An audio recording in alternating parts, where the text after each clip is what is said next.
আচ্ছা তোমরা আমাকে জিজ্ঞেস করো না কালো না পিঙ্ক। আরে আমারটা পিঙ্ক, মানে আমার ঠোঁটের কথা বলছি। দেখো আলিপুরের পেয়ারা রাশিয়ান কবিতার ভাবে নাম কি রাশিয়ান বৌদি। নেপালি নয়, মালয়েশিয়ান না, নয়তো এরাবিয়ান, আজও নাসি নাং করানি, নয়তো ইন্ডিয়ান। অনেক দিন পর ধরেছি তারে বাতি চালান দিয়ে, বিস্তারিত বলবো এখন হেতির বিষয় নিয়ে। যদিও ওদের পরিচয় দেবার কিছু নাই, কেউ বলে রাশিয়ান নয় অস্ট্রেলিয়ান গাই, দুই পাশে বাল মাঝখানে লাল, মাথায় সিঁদুর দিয়ে, প্রায় আলগা রাখে বাতি বুকিয়ে দিয়ে। শরীর দেখাতে পছন্দ করে যাকে নিজের বান, বাংলায় সে কথা বলে দাবি করে রাশিয়ান। চিকন চাকন ফিকার তাহার শরীর হলো কেটি, সেদি ফর্সা পেট যেন তার পাঙ্গাস মাছের পেটি।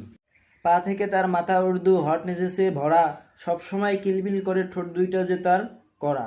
ছোট ছোট ড্রেস পরে সে যৌবনের রস মাখা, মাথা হালকা হলেও কিন্তু খেলোয়াড় সে পাখা। যুবক ছেলেদের কাছে পেতে উঠে যায় প্যারা, বস্তের লাঠি চষার জন্য রাশিয়ান বৌদি সেরা।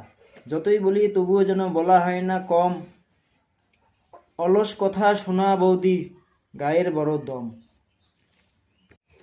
দাদা শুধু নামের স্বামী, আস্ত একটা গাধা, ভরাতে পারে না আবাল দাদা বৌদির বড় ছেদা।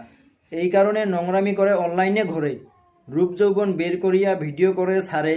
বংশ যদি ভালো হতো দিত এদের বাধা, সত্য বলতে পরিবারের গোড়ায় আছে ছেদা। বীজ ভালো তার ফলন ভালো, প্রতিনিয়ত শুনি, বলে গেছে এই জগতের জ্ঞানী গুণী। ঘরটা যদি মজবুত চাও শক্ত লাগবে খুঁটি, তারাই করে অশ্লীলতা পুরুষদেরকে ডাকে। তাদের গর্ভে যে সমস্ত মেয়ে পয়দা হবে তারাই ঠিকই মায়ের মতো খারাপ পথে যাবে। জন্ম যদি ভেজাল থাকে কিছু করার নাই, বারক বিছনের পয়দা হয়ে মারা দিয়ে বেড়ায়। বোঝো নাই ব্যাপারটা, দিলাম বৌদিরে দিলাম। ভিডিওটা ভালো লাগলে বেশি বেশি অবশ্যই শেয়ার করবেন।